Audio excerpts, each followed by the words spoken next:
2019 жылдың 9 шілдесінде Абай атындағы Қазақ ұлттық педагогикалық университетінде университет ректоры профессор Такир Оспанұлы Балықбаев пен Ақмола атындағы Башқұрт мемлекеттік педагогикалық университетінің ректоры Салават Талгатович Сагитовтың кездесуі болды. Шара Такир Оспанұлының кіріспе сөзінен бастау алды.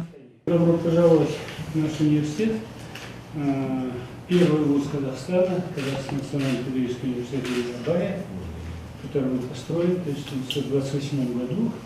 В прошлом году мы отмечали свое 90-летие. Но мы являемся ведущим национальным педагогическим университетом, ну и являемся одним из ведущих университетов вообще в стране. Мы по рейтингу входим Казахстана в пятерку ведущих университетов Казахстана, по рейтингу КИОС четверку ведущих университетов Казахстана.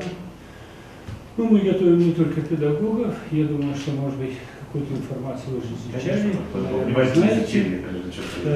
Поэтому добро пожаловать, нам очень приятно встретить вас, наших друзей, братьев.